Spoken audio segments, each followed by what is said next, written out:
friend of the center, spent some years with us here, and we had to let him go. Had to let him go to greater pastures. He's doing great work in the world. And also I see Reverend Michelle here and Reverend Ruth, and it's such an honor to have both of you here today. So many, you're like well-stacked for ministers. You know. All of these ministers are doing amazing work within our movement and have been for many years. So triple thank you and appreciation. And let's welcome Reverend Dr. Raymont.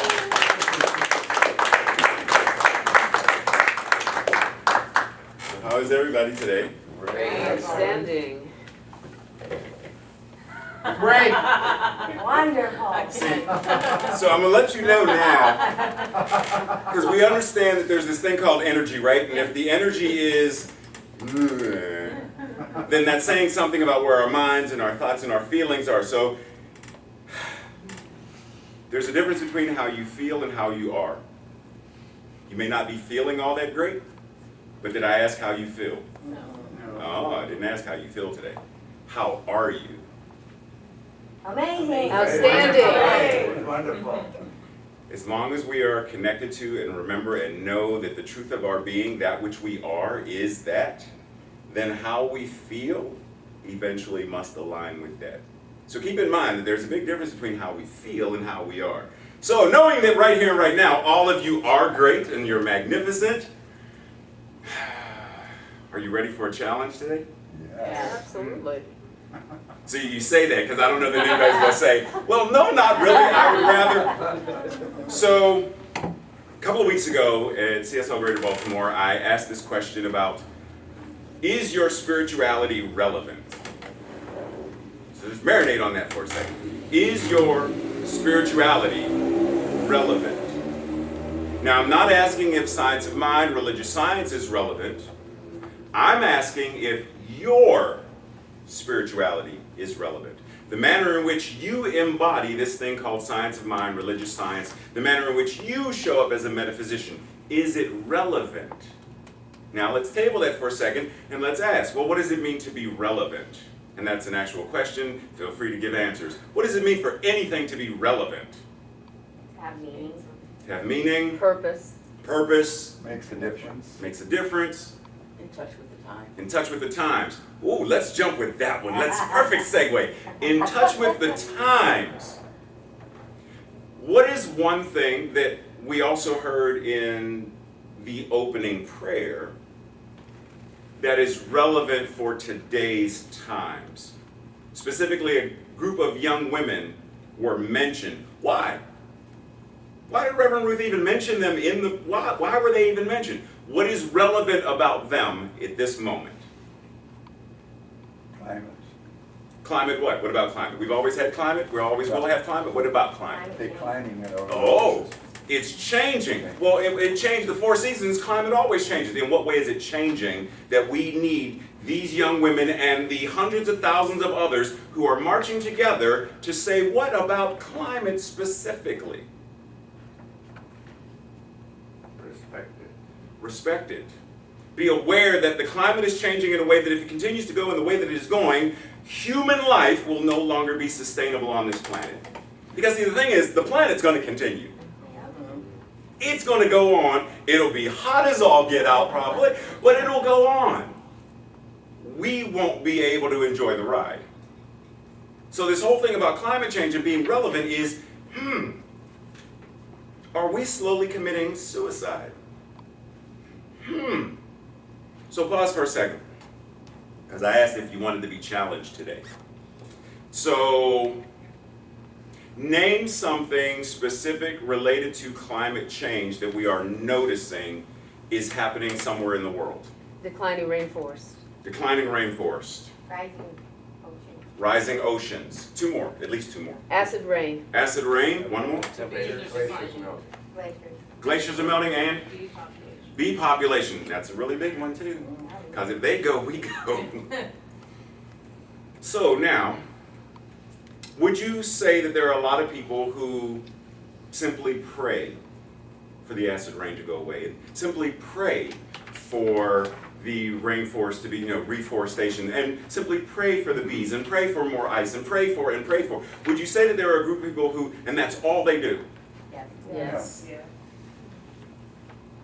So the question is, if you're in an apartment building, say we all live in one huge apartment building, different floors, different apartments, and because of whatever I'm doing, I set my apartment on fire, for whatever reason. You're down the hall, you're up on the second floor, you're down the other end of the wing, but same apartment building. Mine is on fire though. What do? Do you say, oh, apartment 1A is on fire, let's pray. Knowing that there is one power and one presence, we pray right here and right now. Knowing that, is that what we do? Pray and move your feet. So that when the firemen and women are showing up, granted, we are praying for and about them as they are doing what they need to do to extinguish the fire. We are praying for every aspect while moving our feet. So then if we're going to talk about being spiritually relevant, we have to ask, what are we doing as individuals to move our feet regarding this? Table that for a second. I know, because I've prayed with many folks and counseled many folks and had conversation with many folks, that a lot of people do not grasp the idea that God is all there is. And because they don't grasp the idea that God is all there is, they don't see that as above, so below. Meaning, what is happening to the indigenous women who are missing and vanishing without a trace, to the trans women of color who are being murdered, to the... They don't see that it's, well, that's, it's not me, it's not my... But if we understand that God is all there is, then what is happening in one part of God is happening in the entirety of the body of God. So that when the rainforests are burning, it affects us. So that when the ice caps are melting, it affects us. Whether it affects us today or not, it affects us. In the same way, see, one of the things that I realized is, in order to concretize this idea of what God is, as above, so below, then if each of us are incarnating, Spirit incarnating itself as us, and I don't put the ED on it, that's just me, because ED means it's done, it has incarnated, and I say incarnating, meaning ever-expanding consciousness, then it is forever incarnating and evolving itself, even in this form. And so whatever is happening with this, if this is God, then this is a demonstration of how God works. Meaning, if I take a rubber band and cut the circulation off of this one finger, what happens to the hand? Eventually it's affected. Eventually it's affected. Yeah, I tend to, for those who don't know me, I tend to ask questions. It's the public school teacher in me, so feel free to talk back. So if I cut the circulation off and it gets infected, gangrene, etc., it's going to affect the hand. And what affects the hand affects the arm. What affects the arm affects, to such a degree that we understand. Anybody in here love your dentist? Do we realize that things like heart disease and stuff, it starts in here? Yeah.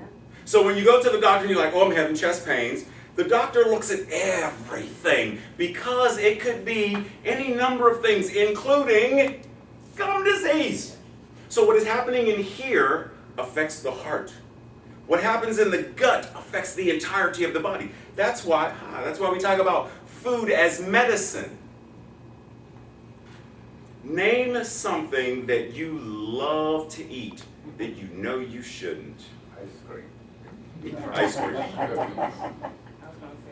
Cookies. It depends on who's making the cookies. You need to get just throwing out, because I saw some Instagram photos. I digress. What else?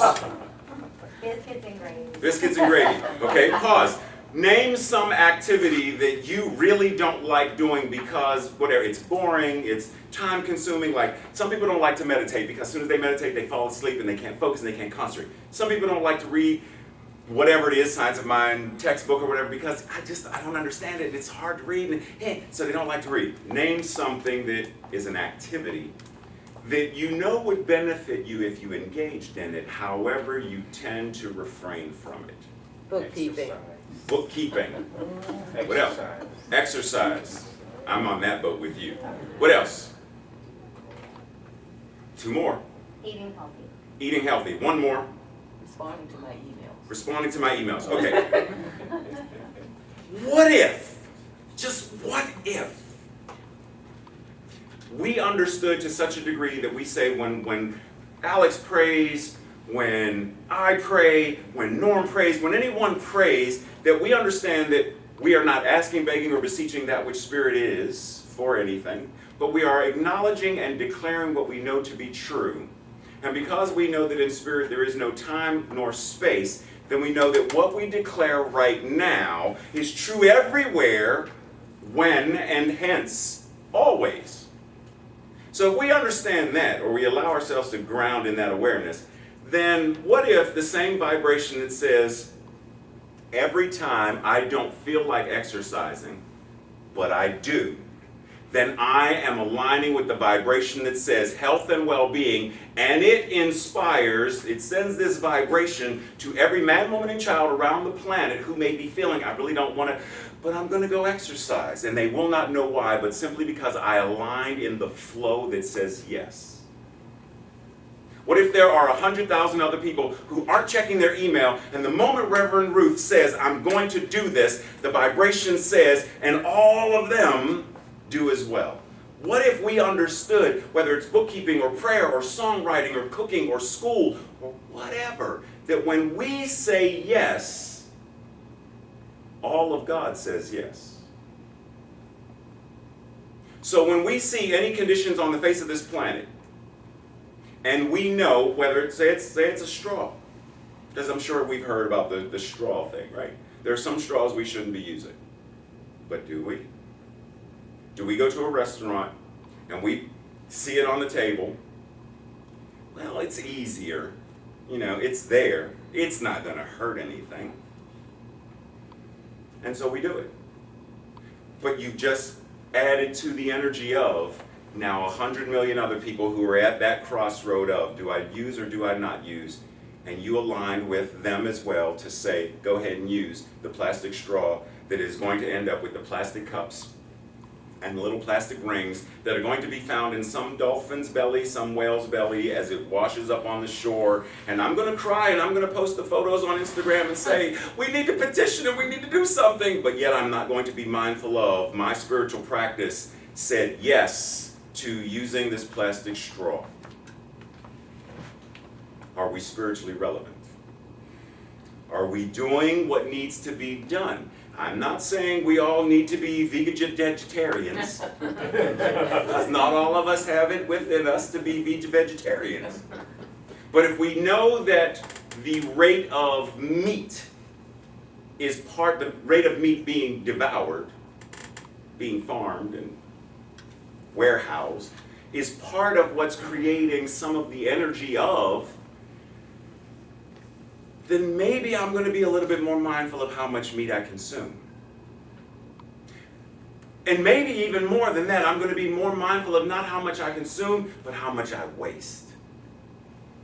Because I don't even eat beef, but I ordered a steak, and I didn't eat all of it. I only ate a part of it. Because, I had the salad and the appetizers and this and that, and, drank and this and that, so I'm already full by the time this comes, so I'm not going to eat all of it. Is that being spiritually responsible? If we're going to do what we say about walking the walk, if we're going to do what we say we are doing about treating and moving our feet, then it falls to us to really ask, how is this thing called science of mind, religious science, being a metaphysician, how is it showing up when I show up? When I walk into a room, I am bringing the full awareness of truth, knowing that God is all there is, into that room. How is that seen? How is it heard? How is it felt? How is it recognized? How is it acknowledged? Or do I step in, and when I step into the status quo, I succumb to it? I take the God awareness off my shoulder for a moment and say, well, somebody says, the rich get richer and the poor get poorer. And I say, sure do. Really? Is that what I want to be as a demonstration of truth, as a demonstration of principle. You know, in the Science of Mind magazine, you're familiar with it, right? Science of Mind magazine? Okay, in the first couple of pages, somewhere in there, it's the we believes. And there are 11 we believes, and the first one says, we believe in God, the living Spirit Almighty, one indestructible, self-existent, absolute. And then it gets down and says, and we believe that the body of God, this universe, is the body of God. All of this is the body of God. Would you take, let me give you a string right now. Would you take it and wrap it around your little finger right now? Cut the circulation off if I asked you to? No. But is there somewhere in the body of God that we as a nation, that we as a human, that we as something are doing that very thing where we are constricting the flow of spirit? Yes. So the question comes back to, what is mine to do then? Because as each of us shifts and grows and evolves and changes our thinking, then it changes everything else. For example, there's a certain group of books that are called the positive thinking, books, self-help, positive thinking, think positive and grow rich, and think positive and, there's no such thing as thinking positive, technically. We say it for linguistic convenience, but to say we think positive and we think negative implies we think and thought is creative, period. What is it creating may be life-affirming or non-life-affirming, but thought itself, period, is creation showing up in how we use. There is one mind, that mind is God's mind, that mind is infinitely creative, that mind has the answer before the question is even asked. That mind knows the truth, and that mind is my mind, and that mind is each and every mind in this room right now. There is nothing that needs to be added, subtracted, learned, taken away, shifted, or moved. It's the truth of your being right now. All we have to do is align and allow that awareness to be. And the moment we start shifting how this shows up, then we start shopping responsibly. We vote responsibly. We decide what to eat and what not to eat responsibly. Ray Anderson can at times be an emotional eater. There are times right now, my mother is experiencing this thing called Alzheimer's, and there are times when conversations with her, she has no idea who I am and curses me out and wants to get off the phone and it disturbs my emotions. Like my mom doesn't know me. And she just called me every name but a child of God. And so I have to hang up the phone and do what I know to do based on this, which is, but there are times where there's this pause between hanging up the phone and going to meditate, pray. And in this pause period, there's this thing called donut that calls out for me. And when donut is not available, donut's cousin, chocolate, is always just right down the street, 7-Eleven. Always right. So in that pause, so I understand. I'm not trying to say this is like, no. It's a process. Just like exercise is, just like emails or responding to emails, just like bookkeeping, just like everything else that we named. It's all part of the process. But when I go through that pause, do I kick myself and bemoan, or do I say, be present, breathe, recognize, give myself space to feel what I feel, whether it's anger, whether it's grief, whether it's sadness, and then it's easier to step into that alignment. Like there's this, I subscribe to this magazine called Lion's Roar. It's a Buddhist magazine, actually. Yes. So, I forget what's in. So, and actually it is this issue. In this issue, there's an article in here where it talks about, you don't have to be in a good mood. And the author mentions this thing called the ISO principle. Have you ever heard of it? Yeah, neither had I. So I went and researched it. The ISO principle says that when you are feeling like, and you want to just and hit stuff and break stuff, rather than going and putting on the most soothing and calming music, because while you're like, I just want to break stuff, and you put on Om Shanti Om, it's going to make you angrier. Because there's discord. You're like, I don't want to Om Shanti Om. I want to break stuff. And so what they say is, put on music that matches your emotion. So if I'm like, put on heavy metal. Like, put that on. Because then there's this, and then when it's like, yes, you hear me. Yes, you understand. Then change the music. And then shift. But you have to acknowledge where you are to do that. So I have to be able to say, I am mad as all get out when I turn on the news and find that another trans woman of color is dead or missing. I'm angry. Yes, when I hear about Greta having to do all this stuff, and it's like, no 16-year-old should have. Where are the adults? Why are we not? Why did... But if I don't give myself permission to be there and feel that and move through it, then I'm not going to see what is mine to do. I'm not going to, when I shop more responsibly. I'm not going to even pray to the degree that my prayer could be, because I'm still praying from this level of, well, it's out there. Something out there. It's somebody else's thing to do. The politicians have to change it. Like, they're the ones who are doing everything anyway, right? Like, I'm not the one cutting down trees in the Amazon. It's because of their government doing whatever, and their government did this, and they said this, and that, and that, and that. I don't even eat meat, so that has nothing to do with me. But in prayer, there's only one mind. That mind is God's mind. There's only one life. That life is God's life. That life is everything. That life is right here and right now. Joy-filled, peace-filled, powerful, and that life is our life right now. So when we get down to the brass tacks of it, it's coming into saying, if I'm going to be spiritually responsible and I'm going to be spiritually relevant in my practice, how do I show up? How do I engage in conversations around this thing? Do I bemoan the situation of the world, or do I engage in conversation that is elevating the conversation to find solutions?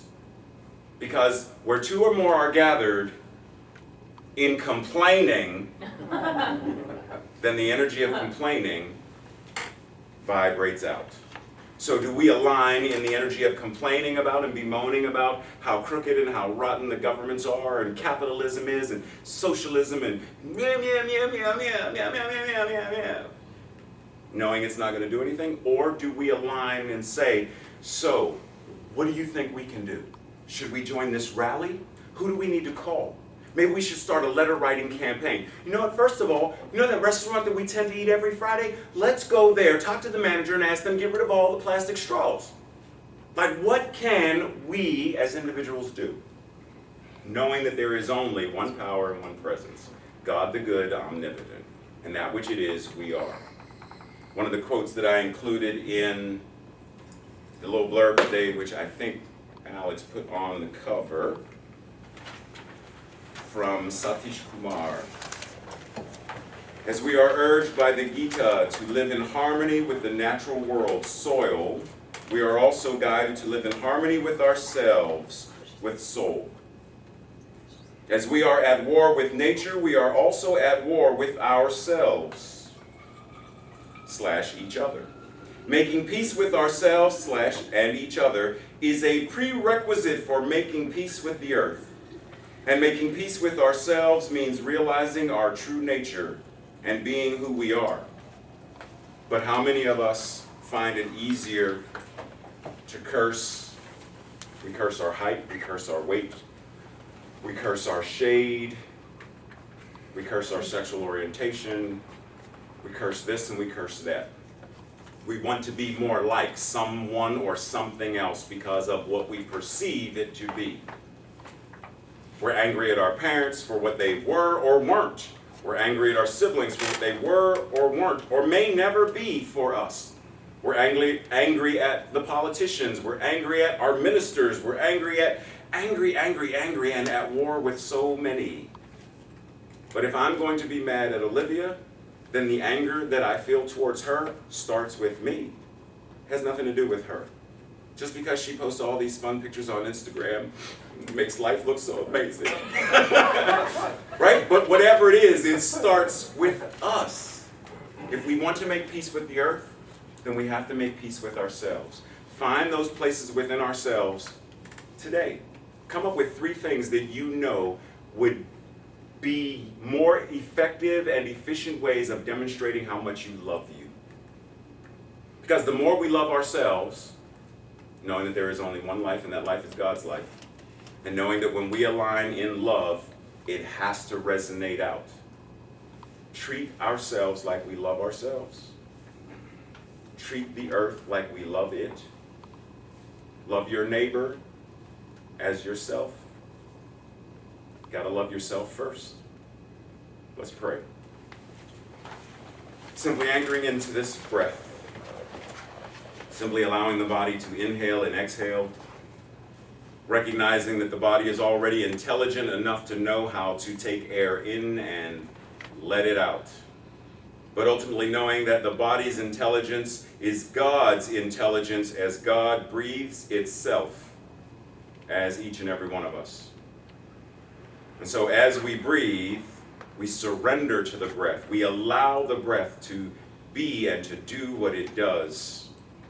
And so from this place of surrender and allowing, I speak what I know. God in me, as me, is me. That which God is all there is. And what is true for me must be true for everyone in this room, and everyone that everyone in this room knows, and every man, woman, and child on the face of this planet, every tree, every rock, every animal, every stream, every leaf, every flower, it's all God. And knowing that it is all God, then it must all be good. And so in this awareness of the goodness, the magnificence, and the power of creation itself, demonstrating and incarnating and enjoying this thing called life.